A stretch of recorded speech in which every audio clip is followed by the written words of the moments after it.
If you all are ready to proceed, we will begin. Good afternoon. I'm Attorney Ben Crump, along with Attorney Steve Levine of Levine and Picante, and Attorney Margaret Battersby Black, and Attorney Richard Banks, and Attorney Natalie Jackson.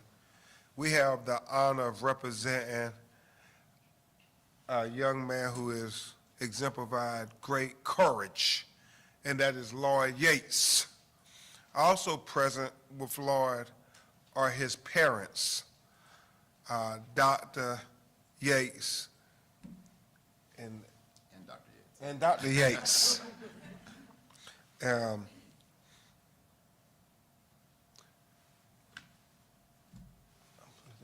else?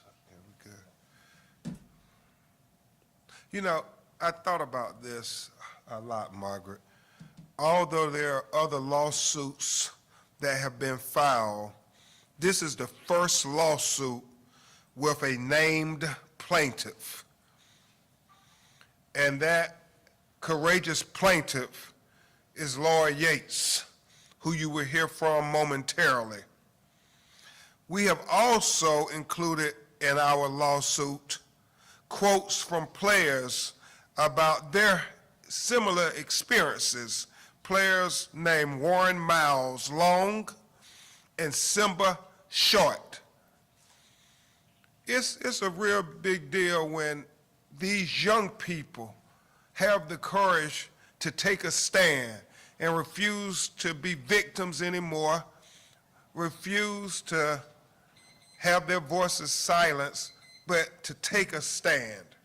And that's what Lloyd Yates and our legal team are doing today. With the filing of the Lloyd Yates complaint against Northwestern University, this will be acknowledged as college sports Me Too movement, in which we hope we will provide awareness around the issue and support to victims and the eradication of physical, psychological, and sexual hazing in college sports. Lloyd Yates' 52-page lawsuit provides graphic details about various kinds of hazing, physically, mentally, sexually, including allegations of 2 coaches who were allegedly ran. Our lawsuit today is the first in a series of lawsuits. We plan on filing over 30 individual lawsuits within the next coming weeks and months. You're going to hear from an incredible lawyer in just a minute, Attorney Battersby Black, who was one of the chief architects of this lawsuit, and she's going to get into the technical aspects of the complaint. And I cannot thank her and Attorney Natalie Jackson enough for, sleepless nights as we try to expose this issue, this systemic cultural, institutional issue that is bigger than any one individual. The Lloyd Yates lawsuit alleges against Northwestern University for reckless disregard of its own anti-hazing policies. Don't take Ben Crump's word for it. Don't take Lloyd Yates' word for it. Go look back, do the Google searches, see what the football coach said about hazing. 0 tolerance is what he said. So they violated their own anti-hazing policies. And the complaint brings allegations of negligence, gross negligence, which we believe was willful and wanton, violation of the Illinois Gender Violence Act, and even though we're here on the football program today, as we said previously, there are several other athletic programs who former student athletes at Northwestern University is talking about us today. And what's so significant about this Laura Yates lawsuit that we continue to acknowledge as college sports Me Too movement is because it will encourage some of those other people who are deliberating whether to go public or not. I know Margaret and Natalie have several that are going to come public, but there are so many people who are on the fence because they fear retaliation and they're intimidated by things people are saying on social media and these things. But I will say this, if you're listening and you were a victim of hazing at Northwest University or any other college across America, you are not alone. We stand with you. We hear you. Join this Me Too moment for college sports, and let's make a difference. With that, we're going to have next attorney Margaret Battersby Black. Good afternoon. The 52-page complaint that we filed today details the extreme ritualized sexual hazing that was ingrained for decades in the Northwestern program. Northwestern has already admitted by their own report that there were significant opportunities to discover the conduct in the report. Our complaint outlines some of those significant opportunities. Years of repetitive, ritualized sexual hazing. Imagine at a training camp in a locker room of 50 to 100 men chanting, clapping, and shouting instructions at fellow players to engage in naked activities. Trainers and coaches are in the facility nearby and could hear what was going on because you could hear it outside of the building. In other instances, players were encouraged to trade insults in front of the entire team in an activity called trading block, where insults would frequently involve personal details ranging from intimate relationships to physical and mental and medical conditions of both the players and the staff, and the coaching and training staff were present at these dinners. Coaches actually organized other activities, such as the freshman belly flop challenge, where it was well known that if you didn't participate in this activity, you would get ran. There was the Gatorade Shake Challenge, where players were forced to drink thick Gatorade protein shakes, and team nutritionists who observed that players were asking for an unusual number of shakes beyond what would be needed for nutritional purposes, and would question whether they needed this many shakes, but wouldn't put a stop to it or report it. Each one of the coaches and trainers in the program had a responsibility to report and inquire about these practices. To include everyone in this case who should have known would span decades and various roles at the university. We bring this lawsuit against Northwestern University because it's an institutionalized problem. The university had an anti-hazing policy, and Coach Fitzgerald has given recorded public service announcements regarding his zero tolerance policy. But in reality, there was no system to enforce the policy or monitor these activities, and the university failed these student athletes in not protecting them. And I think next we will hear from Let's go to Steve. Steve. Before we have Laura Yates, we're going to hear from the other members of our legal team. But we will acknowledge, and these are so graphic that we don't even know if we can go into detail, but we will say the hazing allegations in the complaint are the car wash, about upperclassmen standing naked in showers and people doing all kind of just crazy things. Naked drills, like hiking the balls and center quarterback has changed. Naked rope swings, naked pull-ups in front of groups of individuals. As Attorney Bellersby Black just said, the belly flop contest, the dredge, the trading block, the bus 2 stories, and the Gatorade challenge. In our lawsuit, we talk about those things in detail, but they're so very graphic when you talk about genitalia being exposed and what they're doing with them, that we implore you to read the lawsuit. To give a little more color to this lawsuit is a great lawyer here in Chicago and all around the country, Attorney Steve Levin. Good morning. We have been involved in many cases and many similar cases, but this is a case that there are not two sides to this story. There is only one side, and that is this behavior should have never occurred. This behavior should have never been tolerated. This behavior is wrong. Northwestern University has its own policy that condemns this behavior. And I'd like to just ask you all to ask yourself one simple question.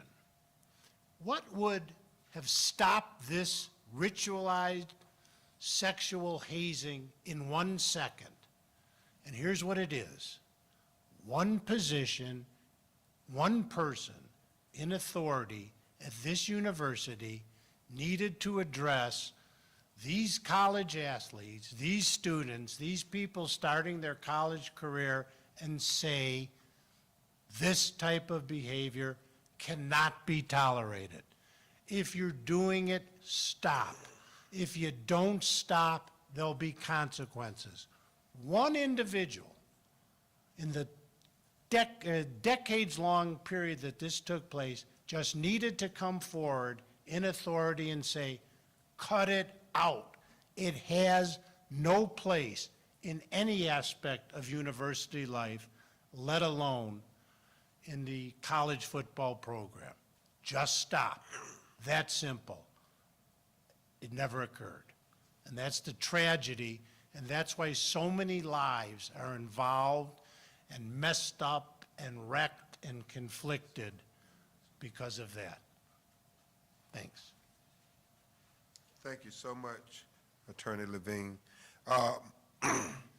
Next, we will have Attorney Richard Banks, who hails from St. Louis, Missouri, but is barred in both Missouri and Illinois. He is a long-standing leader in the National Bar Association, which is the largest association of lawyers and judges of color, and I consider him a great mentor. And he is personal friends to Dr. Bill and Izora Yates. And I can't be any more elated to work with you on this case, knowing how much it means to your personal friends. Attorney Banks. Thanks, Ben. The attorneys have all made excellent points, and I think that the lawsuit, the complaint, is outstanding, and it gives detail, great detail to what Lloyd went through.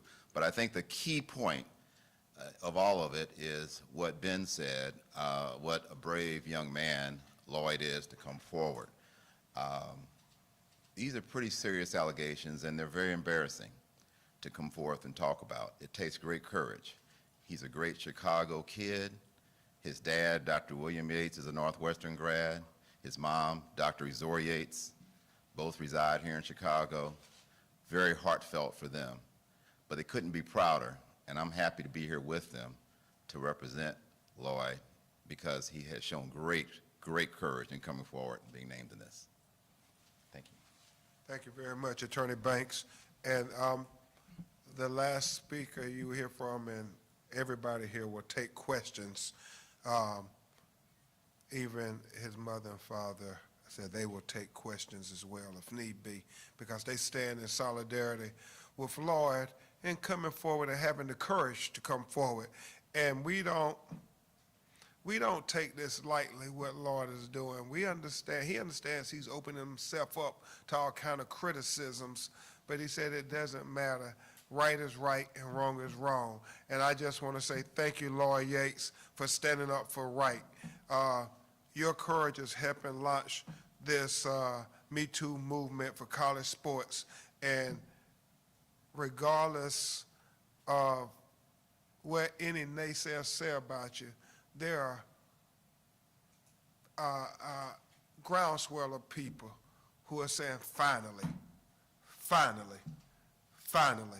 So, Lloyd Yates, thank you for having the courage to step up and do the right thing. Lloyd is going to speak to you all, and then we'll start trying to take some questions. Lloyd?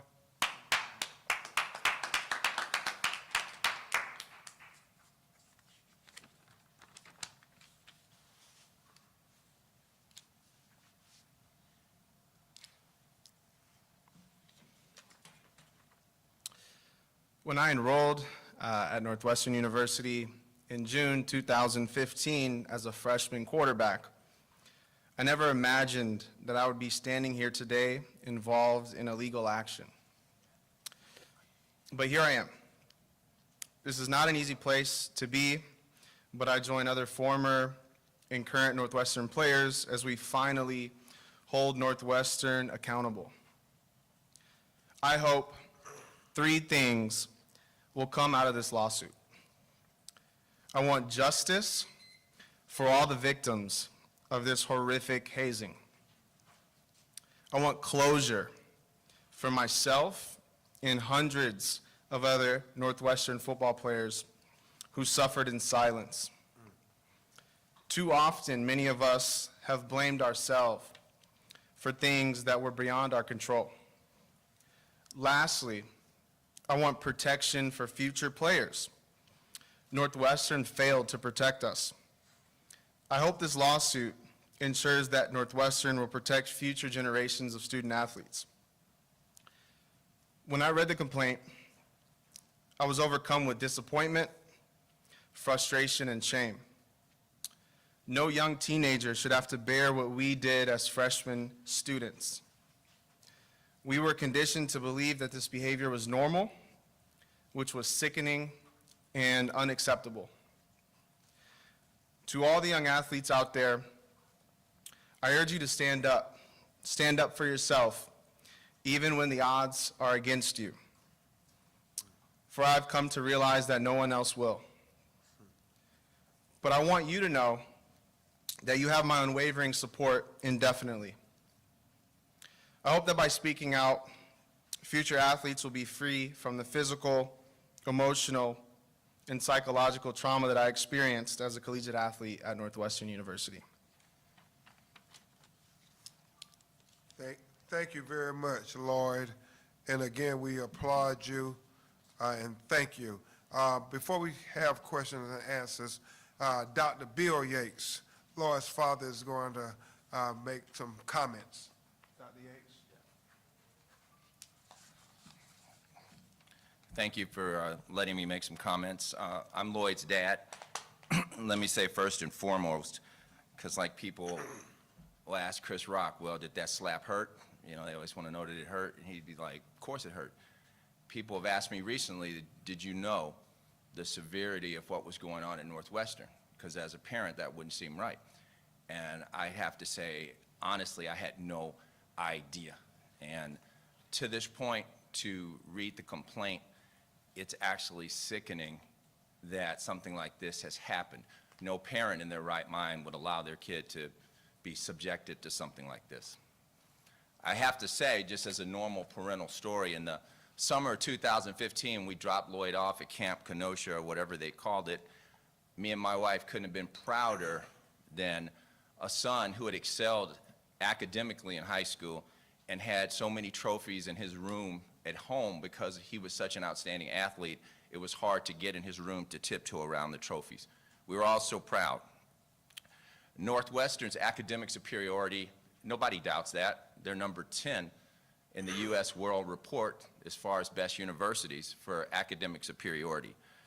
And despite a lot of other D1 offers, Lloyd went to Northwestern because he wanted to participate in the football program. And we all know when the coaches come by for that proverbial home visit, as they did, and they give you a pledge of allegiance that they will take care of your son or your daughter, and at all costs, and make you feel secure, this is why we let Lloyd go.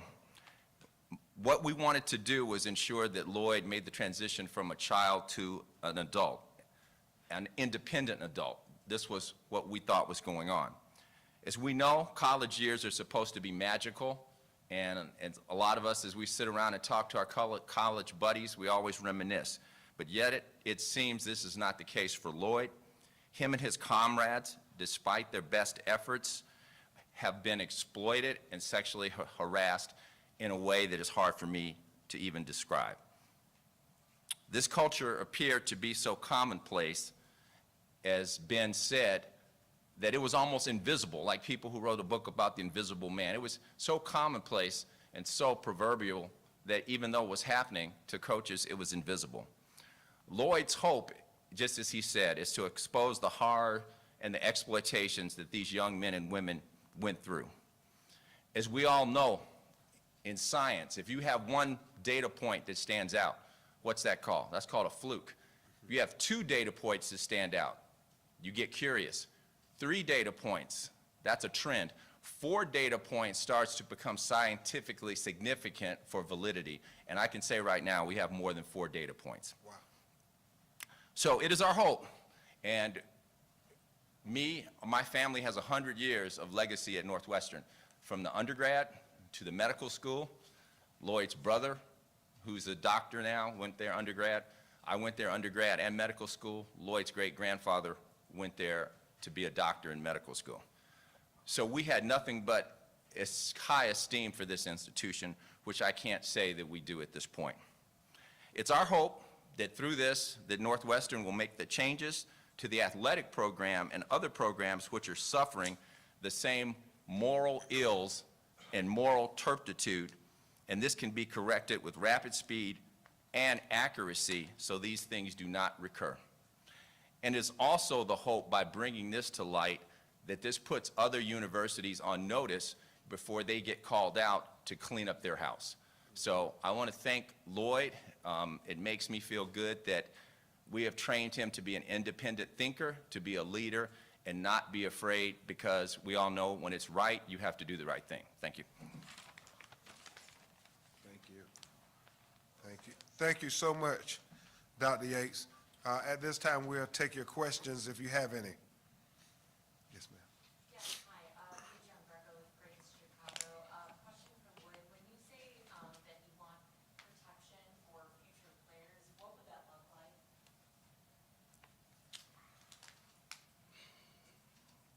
You know, something that's in the complaint that really stood out to me was there's no way to even anonymously report some of the things that went on with us, right? So, you know, first is creating a safe space where if there's something going on, that you can address those issues right away. Because going up, I was asked, you know, why haven't you gone up to Fitz or any of the other coaching staff? That's just not something a timid freshman could do. That was frowned upon. So having a way to create a safe space to report some of these issues would be a good start. Just to clarify, Northwestern created a reporting tool in 2023. Would you like to create something else on top of that? Margaret, or you wanna- a better version of that? You want to handle that, Margaret? Well, that was obviously put in place in response to these allegations. So had that been in place, and it was not a difficult thing to implement when Lloyd and others were in school, that certainly would have put a stop to it. Let me say that to that question. Northwestern had policies in place already. They had a zero tolerance policy against hazing. And so it's not the policies that are the issue, it's the people, it's the culture, it's the institution that has to do right. Yes, sir. Just if we can ask Lloyd and as well as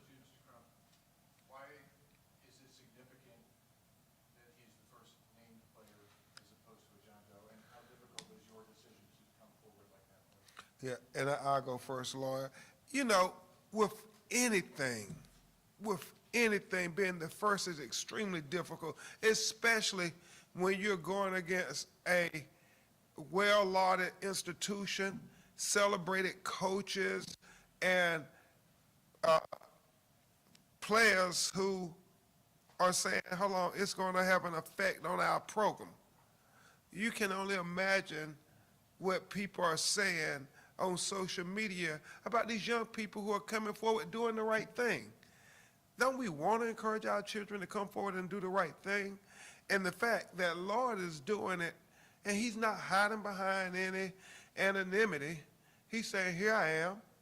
I'm taking a stand for right, and I am going to accept all the criticisms that comes with being the first person to initiate a movement. And so I can't say anything more than, Lord, I know it's going to be difficult.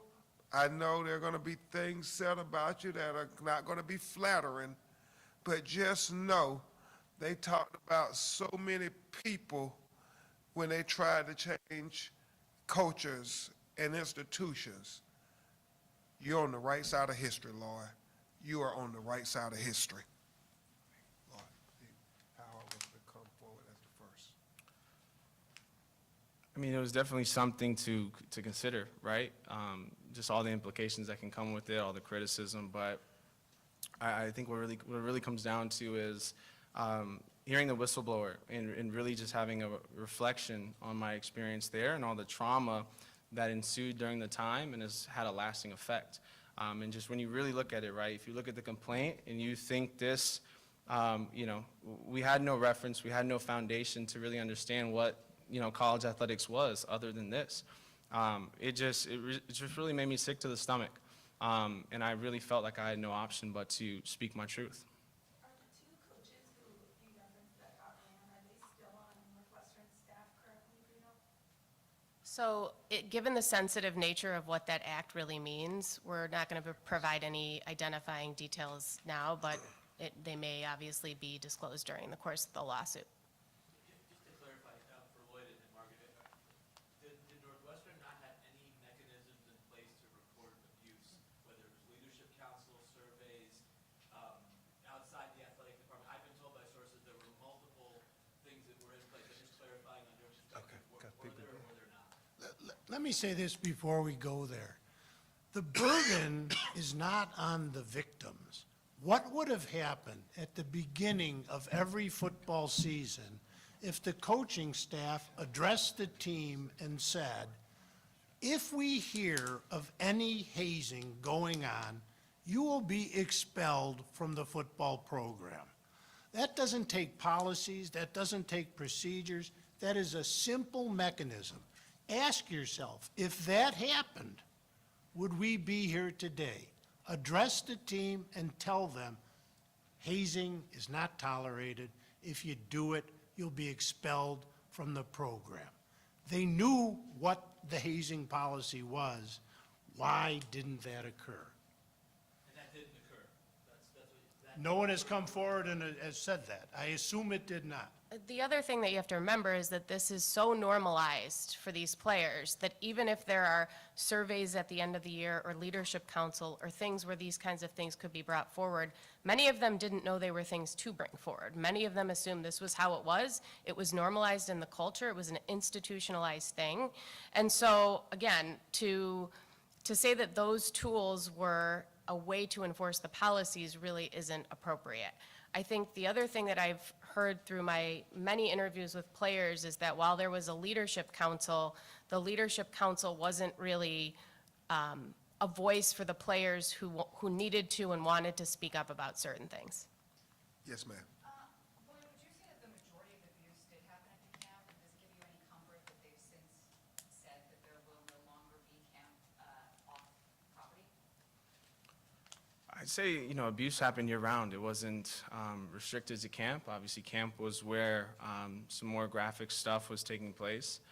And the last part of the question, can you rephrase it? I'm sorry. Does it give you any comfort that, perhaps comfort isn't the right word, but any peace knowing that Northwestern has since said camps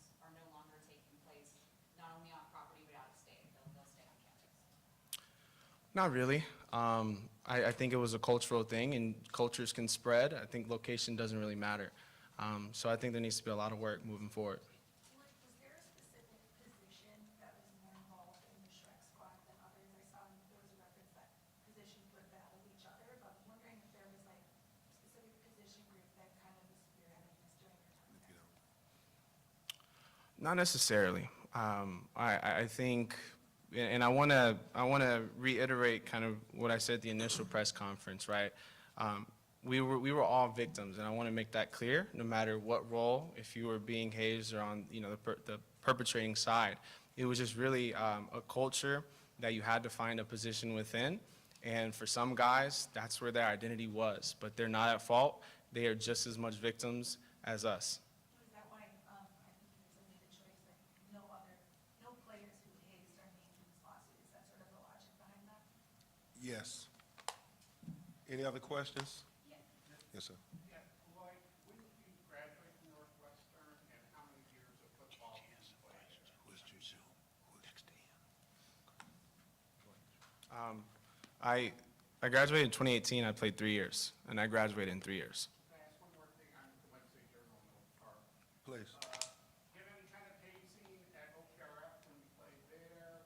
And how big a shock was it, your first experience at Northwestern when you experienced the hazing? Yeah, thank you for coming. Oak Park is my hometown. Love Oak Park. So, no, there was no hazing to any degree, especially not to this degree, growing up in high school. And I think it was a huge shock, but I think as it's addressed in the complaint as well, we start hearing about these things on visits. So it's kind of in the back of our mind as we're going through this, but you never know what to expect. These are just stories, you hear it, but then when it happens, it becomes very real, and it's just really, and I find trouble to find the right word, but it's like a brainwashing culture that was just so normalized. And it's just wild to think back and look at the complaint, to just look at what we put up with and what we had to go through, and just how it was so normal. The car washing and stuff is just, it's mind-boggling when you read the complaint. Any other questions? Yes, ma'am. And you mentioned that you had 30 more, about 30 more or so coming in the coming weeks. Are those all football players? No. From all sports? No, from a variety of athletic programs and even mascots. And do you see this becoming a class action? It's too early to tell. We're still trying to look at different legal aspects with all these great lawyers. Yes, sir. I think last week was mentioned that some of the victims and players were minors at the time. Do you see involving law enforcement at this point? Is it too late? I think you want everything to be done appropriately. They will make the decision what to do. But yeah, they were minors. They were 17-year-olds and some 16-year-olds who experiencing the hazing. Question for Dr. Yates. Yes.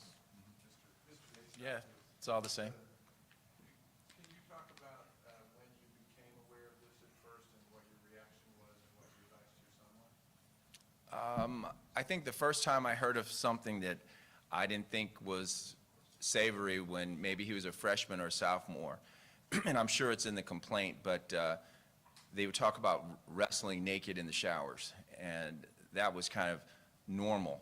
I've never played any college sports, so I didn't have any frame of reference.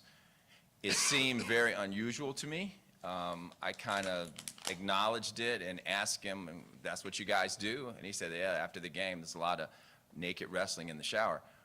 Of course, to me, that didn't sound normal, but again, I'm not an athlete, so I have, no frame of reference, so I kind of let it go.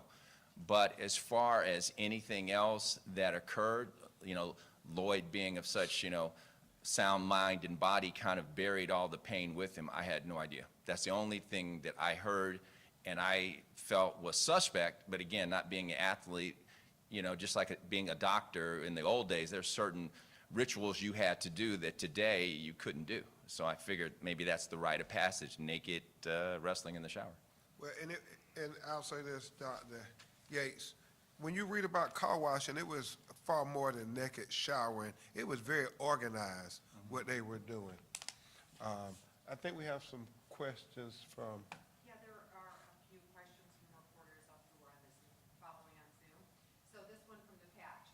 Can you provide further detail on the effort by the current Northwestern coaching staff to seek support for Coach Fitzgerald after he was fired by the university? So I think perhaps what they're referencing is some allegations in our complaint where we have gotten reports even after players have come forward that they're getting messages from those affiliated with Northwestern, some who are still on the coaching staff, that are trying to get the players together to support Coach Fitzgerald. So I'm sure that additional details will come out as the lawsuit progresses. Another from USA Today.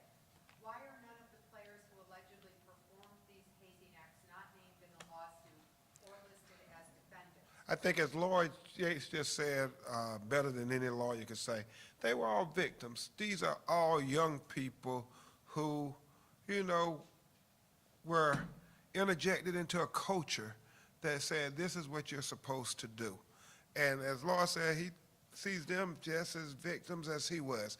Yes, sir. You give a section in the complaint about racial discrimination and some specific instances where coaches made comments to players. Why weren't any of those coaches named, or do you expect them to be named at some point? Well, we're still doing a thorough investigation, but several players have talked about the racial dynamics of the hazing on every level. Yes, ma'am. So this is obviously like the smartphone era when a lot of this was occurring. I'm wondering if you guys have any videos or photos. You're getting ahead of us, but we'll see. Sorry. Within the complaint, Lloyd, you talk about requesting memory of the traumatic events. Can you talk about that a little bit and sort of what sparked you to come forward? It says your memory was triggered by recent news. Can you talk about that? So some of the things that are in the complaint will be obviously left for the lawsuit, and what I think Lloyd said at the initial conference was it wasn't until the whistleblowers, the investigation, and the Daily Northwestern article that he realized that what happened to him was abusive, was sexual misconduct, and that he needed to come forward. Just a few more if you have them. There were a couple more that, from other media outlets. So the last half of that question from USA Today was, do you have plans to identify the other players at a later time, and if so, when, and if not, why? I think it all come out in discovery. But yeah, Laura answered that question perfectly. They all are victims. Every young student athlete was a victim to the institutional culture of hazing at Northwestern University. You expect the other three players who came forward during your news conference last week to be also filed? Yes. Any other questions? We expect it to be jaw-dropping as you find out what these young people have been telling us about the program. I mean, it's jaw-dropping. Ben, have you heard from, or any of your staff been contacted or heard from any players at any other schools since all this came forward? And I think so, but I have to check with Natalie and Margaret. But I don't have it with me right now. and is there any potential then for litigation against other schools based on that? Right now, we're focused on Northwestern.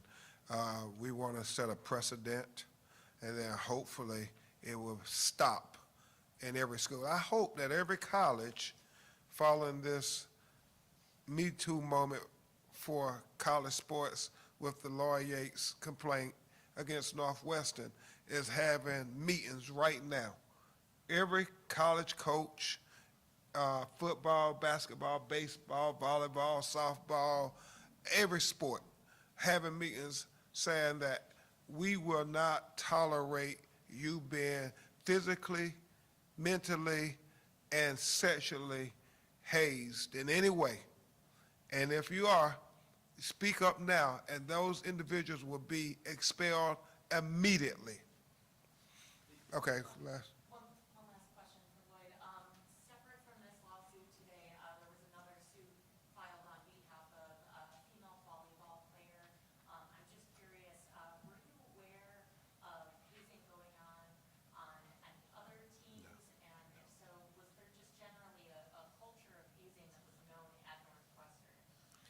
Well, based on what we've heard from several people, that's what it was. And obviously, they are Jane Doe, so he doesn't know who that individual is. Gigi, did you have another online question? Yes, I'm sorry, But while you're looking at it, you want to, Oh, I know in the complaint you listed two staff members who also were victims of hazing. I'm wondering if those people have been contacted and spoken to, or was this just coming from you, Lloyd, or some of the other players that you were speaking to? As time goes on, all these facts will come out, but right now, we're comfortable with what we've disclosed, and there's many, many issues, but it's an ongoing, thorough investigation. And you all should remember one other thing. Northwestern hired a law firm that investigated this thing for months and reviewed hundreds of documents, interviewed scores of people, and we only saw a glimpse of that report. So we are hoping that Northwestern will release that report so we can see what they have determined and the decisions they made based on what they determined. From the interviews that you guys have done, your extensive interviewing, have you, like, do you have any information that you found that you know that the Northwestern investigation also found, just based off of overlapping people you interviewed or things? We haven't seen the Northwestern report. It's remarkably consistent in that the executive summary that they released of the Northwestern report says the events happened, that they were widespread, and in their words, there were significant opportunities for those in charge to discover it. Gigi, last question. So what kind of protections does Lloyd think are required for student athletes in the future? Protections for their scholarships, for the playing time? I think we've sort of answered that question. It's sort of obvious. This is not a mysterious area. Just simply say, don't do it anymore, and provide a safe place for people to come forward if it happens, period. The only other question that was put forth was, is there any intention of combining either just resources or the lawsuits themselves with the other legal team filing suit? All those decisions will be made as time goes on. Okay. Thank you all so much. We will keep you updated as we move forward on future complaints. Thank you.